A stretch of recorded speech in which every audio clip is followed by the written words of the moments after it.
Hey Chem Kids, Mr. C here, and we're going to talk about our last topic in this unit. So previously we've looked at enthalpy and entropy as types of energy and how that affects the spontaneity or whether or not the reaction happens. Today we're going to talk about Gibbs free energy, which is sort of like the bow on the present. This ties everything together.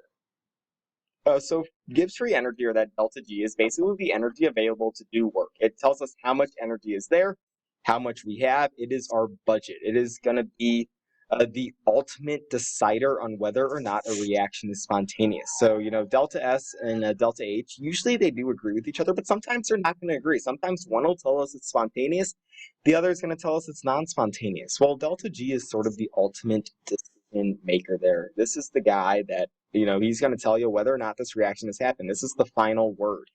Delta H and delta S don't agree. Delta G is what's, he puts his foot down and he says, this is what's actually going to happen. If delta G turns out to be negative, we say the reaction does happen. So it is spontaneous. So negative delta G is good. That means the reaction happens. A positive delta G, on the other hand, means our reaction does not happen. So it's going to be non-spontaneous.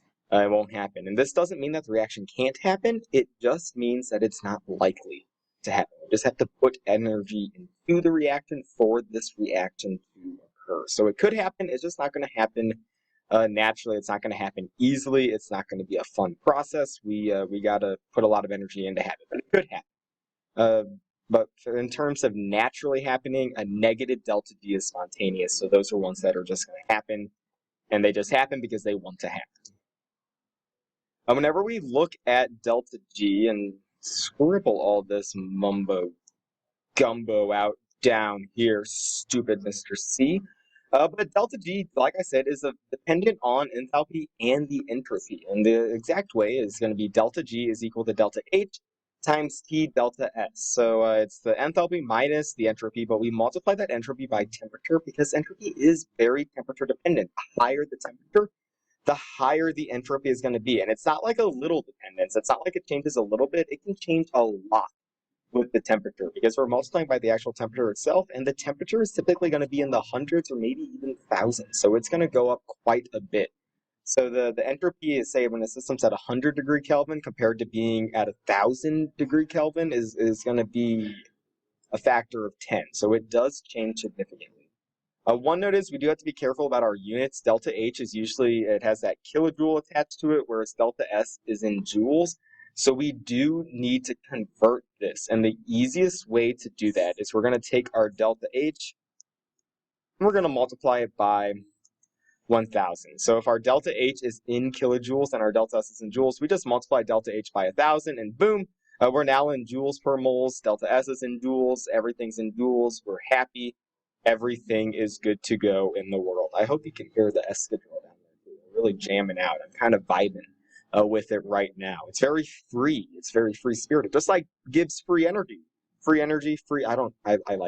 I'm babbling. Let's move on to an example problem. So we want to calculate delta G at 298 Kelvin for this reaction. So the reaction itself doesn't really matter here. It doesn't matter. What matters is this delta H and the delta S, and they give it to us. And we know that delta G is equal to delta H minus T delta S. But first we have to check our units. So delta H is in kilojoules, delta S is in joules. That is no bueno. We have to convert this. So we're going to take our delta H and multiply it by 1,000. So whenever we identify our delta H, because it's in kilojoules, we have to multiply it by 1,000. And that's going to give us 114,000, I believe.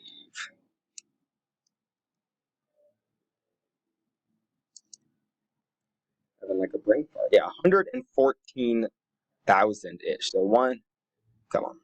114,400, and that's going to be in joules. Our delta S is given to us. Delta S is that minus 128.8. Oh, this is still negative. Joule per Kelvin. And the temperature is given to us up above. We know it's 298 degree, or 98 Kelvin. There's no degree. Come on, this. Whenever we do calculations with this, we need our temperature in Kelvin. You don't need to know how to convert that now, though. We'll always give it to you in Kelvin, I believe. We're going to learn how to convert that later on. So now we can plug into our formula. So delta G is equal to that delta H in joules. So that minus 114,400 minus the temperature, which is 298, times negative 128.8.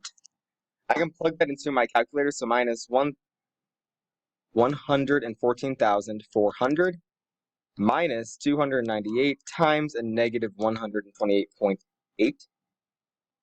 And we find that our delta G for this reaction is minus 7,617.6. So we have a negative delta G. We could say that this is going to be a spontaneous reaction. And I'm not even going to embarrass myself trying to spell spontaneous because I know that would happen.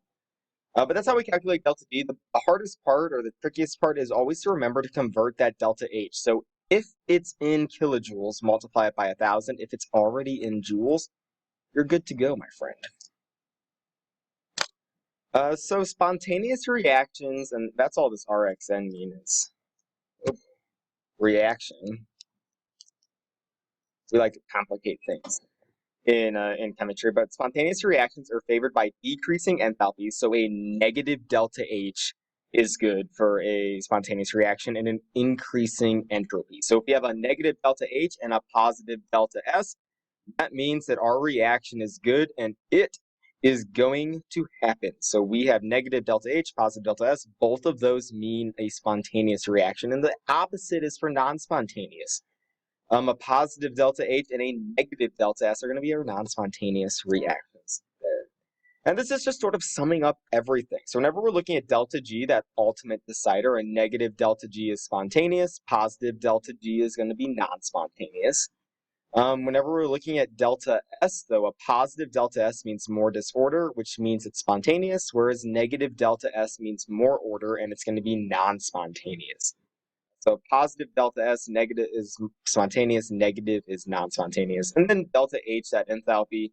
Negative delta H we learned was exothermic. Exothermic reactions are typically spontaneous. And a positive delta H is endothermic, which is typically going to be a non-spontaneous reaction there. So delta G and delta H are the same. Negative delta G and delta H is spontaneous. Positive is not spontaneous. And then delta S is going to be the opposite. That is all I got. You can now work on all those problems in your packet, and then you can start working on the study guide if you would like to work on that study guide. But that is all for this unit. I look forward to seeing you in class. So do well. I'll just babble to make this exactly 8 minutes. Why not? That sounds cool.